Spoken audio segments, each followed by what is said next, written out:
Je suis âgé de 57 ans et je suis exploitant agricole chez la commune de Beaurepaire. J'ai été transplanté au mois d'avril 1967, il y a 33 ans. Depuis ce jour, je vais très bien.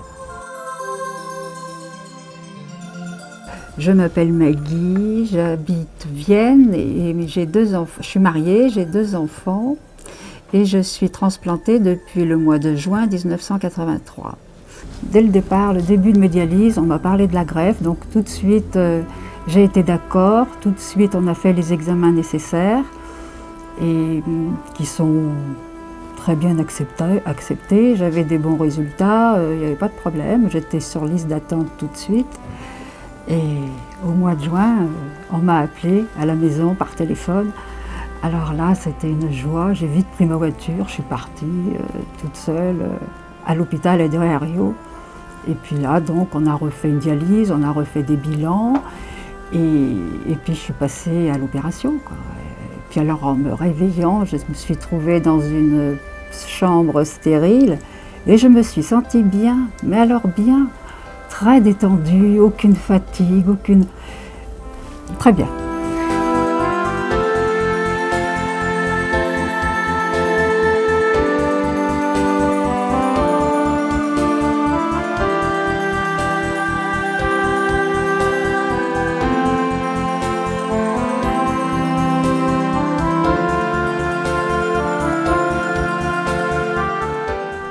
Ce film s'inscrit dans une série de témoignages que l'association France Transplant veut mettre à disposition du public sur le thème des transplantations.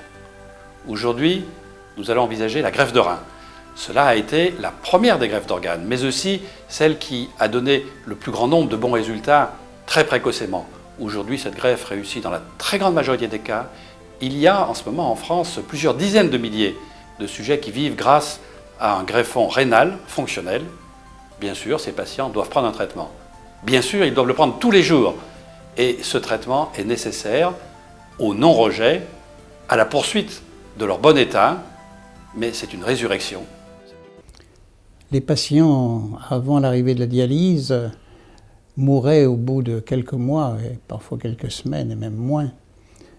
C'était une mort terrible, qui a bien été décrite d'ailleurs dans le livre de Martin Dugard, La mort du père, où l'on assiste à la mort progressive dans des conditions terribles de ces insuffisants rénaux chroniques. Lorsque les reins ne fonctionnent plus, il y a 2 types de traitements qui peuvent être utilisés. Premier traitement, c'est la dialyse, avec là encore 2 stratégies possibles, soit la dialyse péritonéale, soit l'hémodialyse. Et puis le second type de traitement, c'est la transplantation, c'est-à-dire qu'on met chez le sujet dont les reins ne fonctionnent plus un organe, un rein sain, soit prélevé chez un sujet vivant, soit prélevé chez un sujet en état de mort cérébrale. C'est vrai que moi je me suis adapté le mieux possible à la dialyse. Alors j'étais dialysé à domicile, vraiment j'avais une vie active, je dirais presque normale. Une vie familiale, j'ai eu des enfants en étant dialysé. J'ai eu la chance d'être très bien dialysé, dans de très bonnes conditions.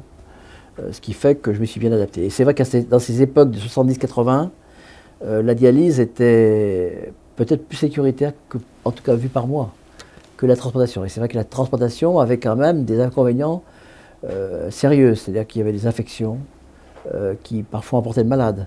Vous avez ces infections cytomégalovirus qu'aujourd'hui on sait traiter, et qui à l'époque étaient mortelles quand même, bien souvent. Vous aviez des septicémies, vous avez des tas de choses dues par exemple à la cortisone qu'on prenait à haute dose. Vous aviez toutes les atteintes osseuses. Le grand bornage du changement total date du début des années 1980, lorsque un nouveau médicament, la cyclosporine, est apparu, inventé et découvert par M. Borel.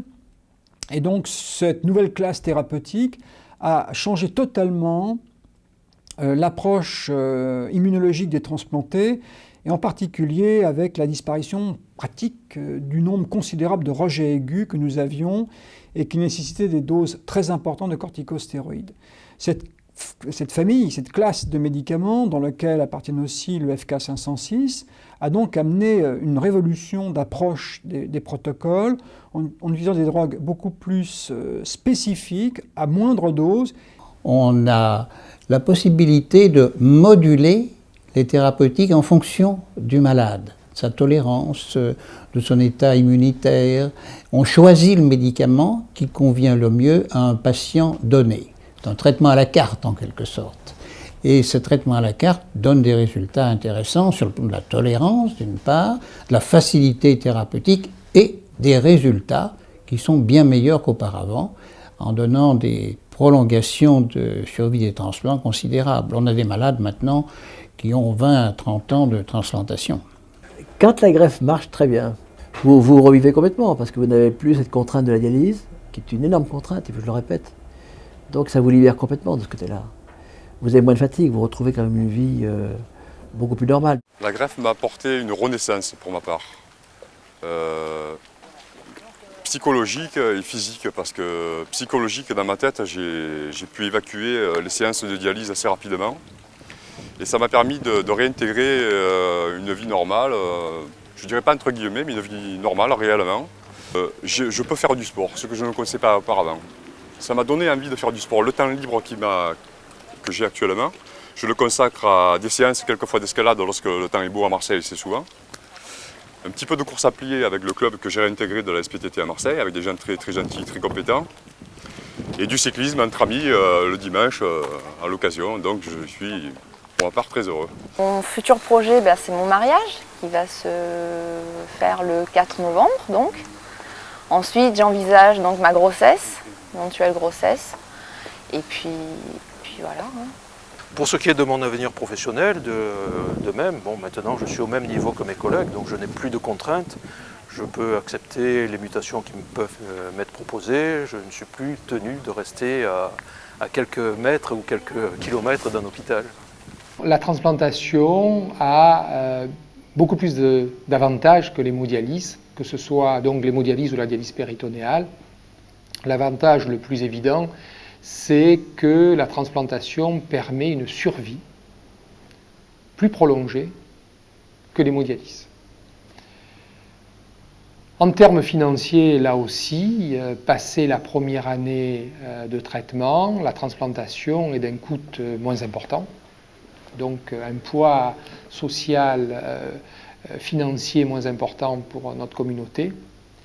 Et puis, incontestablement, même si on peut vivre tout à fait correctement en étant dialysé, un patient transplanté retrouve une vie totalement normale. L'une des maladies qui était particulièrement grave à traiter et qui détruisait les reins, c'est le diabète. Ce diabète arrivait au stade de l'insuffisance rénale chronique. Et bien maintenant, il y a la possibilité, grâce à une greffe simultanée du rein et du pancréas, de traiter ces patients. Cette double greffe va en même temps corriger le diabète et l'insuffisance rénale, et les patients vont retrouver la vie normale qu'ils avaient dû quitter déjà depuis des années, lorsque, en plus du traitement du diabète, ils devaient ajouter la dialyse. Le diabète insulino-dépendant ou insulinoprive est une maladie qui se caractérise par une hyperglycémie, c'est-à-dire un taux de sucre trop élevé dans le sang, qui est en relation avec une sécrétion insuffisante, voire nulle, d'insuline par l'organe, c'est-à-dire le pancréas, qui sert à produire normalement cette insuline. Quand le diabète est, comme on dit, mal équilibré, eh bien ça abîme les vaisseaux, ça abîme beaucoup les vaisseaux des yeux, en particulier de la rétine, mais il se passe la même chose au niveau des reins, et ça peut conduire progressivement à l'apparition d'albumine dans les urines, puis secondairement d'une insuffisance rénale, et dans les pires cas, on aboutit à l'insuffisance rénale terminale qui peut conduire à la dialyse. Il y a deux possibilités, soit l'hémodialyse chronique, soit la transplantation rénale. Et jusqu'à il y a fort peu de temps, on ne savait pas très bien quel était le meilleur traitement. On commence à voir des éléments de réponse. On sait que probablement la transplantation apporte un petit bénéfice. C'est vrai chez tous les patients, mais en particulier chez les patients diabétiques. Donc plus les patients sont graves, plus il semble que la transplantation apporte un bénéfice en termes de de survie du patient et donc de quantité de vie. Ce qu'on savait depuis longtemps, par contre, c'est que la transplantation rénale chez les diabétiques apportait une amélioration de la qualité de vie. Ça, c'est connu depuis fort longtemps, puisque une transplantation rein-pancréas réussie, c'est la suppression de l'insuline, la suppression des autocontrôles et la suppression de la dialyse. S'ils sont arrivés à ce stade-là, c'est qu'ils ont un diabète épouvantablement difficile à contrôler. Donc quand on leur fait une greffe de rein, eh bien, en prime, entre guillemets, on essaye de leur greffer un pancréas qui va leur apporter les cellules qui fabriquent l'insuline.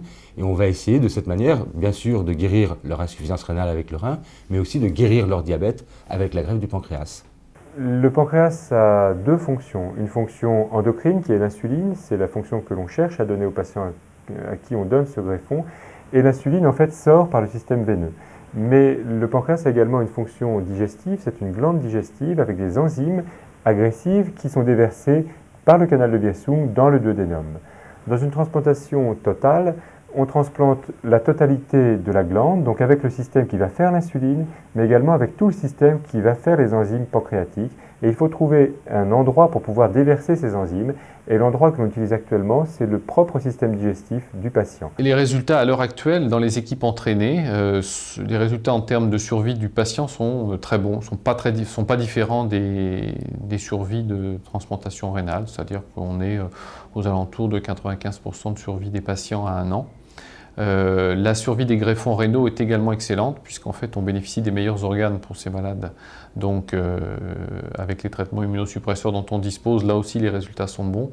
Et en ce qui concerne les greffons pancréatiques, on estime à peu près 80% de réussite à 1 an.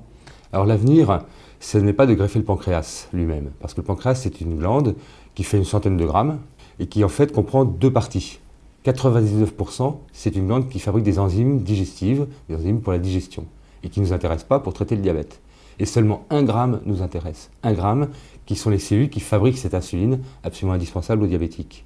Donc l'idéal, c'est de se débarrasser des 99 grammes qui ne nous intéressent pas et de ne greffer que le gramme de tissu qui nous intéresse.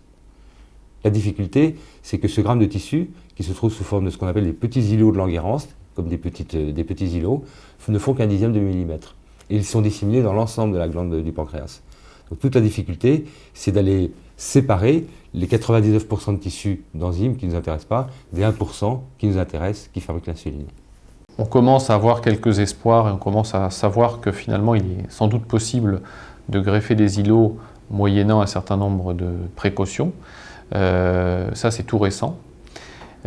Si cette technique arrive à se développer, et il est probable qu'elle va le faire, on pourra donc proposer une transplantation d'îlots plus précocement chez les patients diabétiques et à ce moment-là retarder, voire éviter le recours à une transplantation rénale ou du moins limiter le nombre de patients qui en auront besoin. Donc c'est réellement un espoir qui devient accessible, qui sera probablement accessible aux patients dans les quelques années qui viennent. Et donc il est probable que la transplantation rein-pancréas telle qu'on l'a fait actuellement à terme, peut-être disparaîtra, ou du moins ne sera réservée qu'aux échecs des transplantations d'îlots. La greffe de rein peut être réalisée soit à partir d'un donneur décédé, soit à partir d'un donneur vivant volontaire. Ce sont d'ailleurs les premières transplantations rénales qui ont été effectuées à partir d'un proche familial. Elles sont aujourd'hui encore effectuées et il est vrai qu'elles donnent des résultats encore meilleurs que les greffes à partir d'un donneur décédé. Pour cela, il faut s'entourer de beaucoup de précautions. Il faut bien sûr que le donneur soit très fortement volontaire, qu'il soit motivé et qu'il ait été totalement éclairé sur les risques potentiels du don de rein, de l'opération. Après avoir été informé, après avoir franchi les différentes barrières d'un examen médical approfondi, d'une réglementation rigoureuse, et après avoir maintenu son acceptation devant des témoins, alors la transplantation peut être effectuée. Il fait alors un geste de générosité remarquable, le plus beau qu'on puisse imaginer, donner une partie de soi pour faire vivre celui qu'on aime. J'ai 52 ans, j'ai donné un rein à une sœur de 39 ans. Donc elle nous a fait une demande à tous, puisqu'on est 5 frères et sœurs. Donc elle a fait une demande à tous, et puis on a tous voulu passer des tests pour lui donner un rein, quoi. Mais bon, spontanément, quand j'ai reçu la lettre, j'étais tout à fait d'accord. Hein. Bon, j'ai eu un coup de cœur, hein. Je voulais absolument, avant de réfléchir, j'ai même demandé de donner mon consentement tout de suite. Hein. Donc on a été voir le professeur Soulilou, qui nous a bien expliqué à tous, nos frères et sœurs, bon, les risques que l'on courait, quoi. Hein. Et puis, donc on s'est mis d'accord, il nous a expliqué vraiment ce qu'on... Donc on a tous fait les tests pour savoir lequel qui était le compatible. Bon, ensuite, comme ça s'est avéré que j'étais moi qui étais le plus compatible, il m'a prévenu. Donc après, suite à ces examens, ils m'ont fait d'autres examens complémentaires, c'est-à-dire l'artériaux, enfin les examens qui sont beaucoup plus approfondis, quoi. Hein. Les épreuves d'endurance, enfin... on est consulté par un psychiatre. Hein, j'étais une matinée, enfin à peine 2-3 heures avec un psychiatre, donc il m'a posé des questions, donc il a posé des questions sur ma famille, sur ma femme, mes enfants, hein, pour savoir si vraiment, bon, j'étais pas une personne qui me poussait à donner, quoi, disons que... Après j'ai été convoqué par au tribunal de grande instance de La Roche-sur-Yon, puisque je suis de Vendée, et puis là j'ai eu un entretien avec le juge, le président du tribunal, quoi. Et puis bon, ben, on a eu une discussion, et puis bon, il m'a fait signer des papiers comme quoi que j'étais bien consentant, et puis avec tout ce qu'on m'avait, les risques que j'encourais, quoi. Hein. Et que c'était un don d'un rein gratuit. Hein. Une fois qu'une personne se présente, et une fois qu'elle se présente, on informe simplement qu'il faut une compagnie TABO, parce que ce n'est pas la peine de stresser les gens si ce n'est pas possible, d'accord? Eh bien, on va faire une étude très précise du donneur. Peut-il donner ou ne doit-il pas donner parce qu'il y a un risque? Alors, ce n'est pas uniquement la qualité du greffon. Évidemment, s'il y a une maladie du rein, ça n'a aucun sens de faire une transplantation avec des organes malades. Alors ça, évidemment, on élimine. Mais si c'est un risque qui est relié avec l'état cardiovasculaire, pulmonaire, psychologique, n'importe quel risque. Si ce bilan nous montre que c'est possible, nous avons aussi une discussion, nous organisons une discussion avec des collègues psychiatres qui vont évaluer le risque psychologique, mais nous avons aussi un accord avec eux de manière à ce qu'ils représentent une sorte de barrière anonyme de sécurité en termes, si vous voulez, de spontanéité du don. Il peut y avoir des gens qui se sentent ensuite piégés par une décision, qui veulent pouvoir revenir en arrière. Et là, le psychiatre, dans sa consultation, va aborder ces sujets-là et sans nous donner les raisons, dira non s'il juge qu'il faut dire non. On va informer à fond le donneur. On va l'informer de façon indépendante du receveur. On va avoir un entretien. Quand je vois ou quand les gens de mon équipe voient une personne qui veut donner un rein, en général, il y a plusieurs consultations et la première consultation dure environ 1 heure. Ensuite, il y a le document. Ensuite, on montre 2 films vidéo. Et on peut revenir, on est disponible. Cette décision se prend en toute connaissance de cause. Le risque, il y a le risque de l'intervention. Chaque fois qu'il y a une intervention, vous savez, il y a un risque. Mais le risque est inférieur, en général, au risque de l'anesthésie générale pour une pathologie, parce que là, la personne est saine. Ensuite, ça se fait en dehors de tout climat d'urgence. Ce risque est réel, mais il est très faible. Il est inférieur au risque que vous prenez statistiquement en conduisant votre voiture pendant 1 an. Ça, c'est tout à fait clair. Je m'appelle Marie-Vaude Métivier, j'ai 57 ans et il y a 4 ans, j'ai donné un rein à mon mari. C'est une belle aventure. Parce que la seule chose que j'appréhendais, moi, c'était l'anesthésie. Et puis, ça fait le plus drôle, c'est quand on a fermé la maison et de partir tous les 2 à l'hôpital. Mais j'en ai un très bon souvenir, et un des bons souvenirs que j'ai, c'est de voir mon mari sortir du bloc. Ah, ça a été formidable. Non. Et puis entre nous, ça nous a rapprochés. Hein. Mais bon... Pourtant, on n'en parle jamais. Hein. Non. Non, non. Je suis sûre que mon mari, il pense plus que moi. Lorsqu'on compare les résultats, on s'aperçoit que statistiquement, ils sont meilleurs que le meilleur des cas exceptionnels de la transplantation avec donneur décédé, HLA identique, comme nous disons dans nos jargons. Le succès de la transplantation rénale est tel que les demandes de greffons excèdent largement les possibilités. Nous avons vu qu'il est de notre devoir d'informer les proches d'un patient pour savoir s'il y a un donneur familial.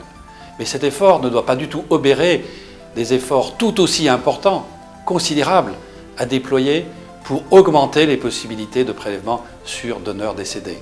Il y a beaucoup à faire. Il faut lutter contre la pénurie, il faut lutter contre des refus souvent basés sur l'ignorance principalement, et si par un coup de baguette magique, nous supprimions demain les refus de prélèvement après le décès, alors il n'y aurait plus de pénurie d'organes. Nous pouvons nous employer à cela par deux séries de mesures. Les unes visent à amplifier et rendre plus efficace encore le réseau des coordinateurs, et Madame la Ministre a fait des propositions et mis des moyens en œuvre pour cela. Et puis il faut aussi informer très largement le public, ce public qui doit réfléchir à cette possibilité de prélèvement avant qu'un accident ne vienne poser dramatiquement la question. C'est toujours dans le cadre de l'urgence, c'est toujours dans la rapidité, la soudaineté de ce qui se passe. Et c'est là où on est justement avec les familles dans un état très difficile à gérer, puisque dans le cas de l'accident de voiture ou de l'accident de scooter, c'est le jeune homme de 14, 15, voire 16 ans qui quitte ses parents devant le bol de chocolat le matin au petit déjeuner et qu'on retrouve mort dans un service de réanimation parce que sur le chemin du collège, ils ont eu un accident. Donc on est dans cette situation-là. Alors bien sûr, on gère une part énorme d'angoisse de la part de la famille et nous, on arrive avec notre demande d'une éventuelle possibilité d'un don d'organes. J'ai eu le cas aussi il y a très peu de temps pour un papa, enfin un monsieur aussi qui était tombé d'un échafaudage. C'est un monsieur qui refaisait des toits de cathédrale. C'était un compagnon, enfin, c'est quelqu'un qui était un artisan extrêmement compétent. Et en fait, il est tombé d'un toit. Il travaillait avec sa fille d'ailleurs, c'était un petit peu étonnant. Et quand sa maman à lui et sa femme sont arrivées, elles m'ont dit oui tout de suite pour le prélèvement d'organes. Et quand sa fille est arrivée, sa fille a dit non, papa m'avait dit qu'il ne voulait pas. Et en plus, en prenant position comme si son papa s'était exprimé.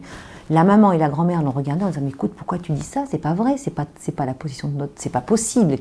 Même la grand-mère disait écoute, c'est pas possible que ton père t'ait dit ça, ça n'est pas du tout dans sa nature. Et la jeune fille en fait avait répondu pour elle, donc je les ai laissés discuter entre eux dans la salle d'attente et ils sont revenus me voir en me disant oui. Donc cette fille, vous voyez, ça avait été plus fort qu'elle, quoi. Elle ne pensait pas qu'on pouvait toucher à son père. Et en discutant avec sa maman et sa grand-mère, c'était vrai que le papa s'était positionné pour. Donc elle ne pouvait pas mentir. Et en fait, on a pu prélever les organes de ce monsieur qui ont donné cette possibilité de transplantation quand même. On peut donner une proportion de refus parce que l'Établissement français des greffes se penche beaucoup sur ce sujet. Et la proportion de refus est très élevée en France. Elle est aux environs de 30 à 35%, ce qui est énorme. Ce qui n'est pas le cas de mon hôpital. Nous, on tourne plutôt aux environs de 10-12%. Alors le message à passer, ça serait qu'on y réfléchisse ensemble, qu'on y réfléchisse en famille, avec notre entourage proche, et surtout que cet entourage ait vraiment la volonté, pas testamentaire, mais testimoniale à ce moment-là, orale, à la personne la plus proche. Et moi, je vois bien les familles qui ont réfléchi, que j'ai ici, ou pour un non, ou pour un oui, mais c'est clair, ils nous disent « Ah non, on en a parlé ensemble il y a 15 jours, 3 semaines, au décours d'une émission de télévision, justement, il était complètement opposé, il ne veut pas qu'on y touche. » Ou alors, si, on en a parlé ensemble, moi je ne veux pas pour moi, mais lui, il voulait. Donc on respecte la volonté. Je crois vraiment que les familles respectent la volonté quand elle est exprimée. C'est un message de solidarité que je voudrais faire passer pour les familles, d'accepter, malgré leur douleur, le prélèvement d'un transplant sur une mort cérébrale. J'essaie de sensibiliser toutes les personnes que je côtoie. On essaie d'en parler, j'essaie de leur dire, regardez, si je suis là aujourd'hui, c'est grâce à quelqu'un qui m'a donné son rein. Si je n'avais pas eu cette personne, je serais peut-être jamais là, j'aurais pas eu mes enfants, je ne serais pas en bonne santé comme je suis aujourd'hui. Et moi, je dis aujourd'hui aux gens qui ont mon âge, qui ont 30 ans, que si nous arrivait quelque chose, on peut rendre service à des jeunes qui attendent des transplantations, des cœurs, des poumons, et on peut leur redonner une seconde vie.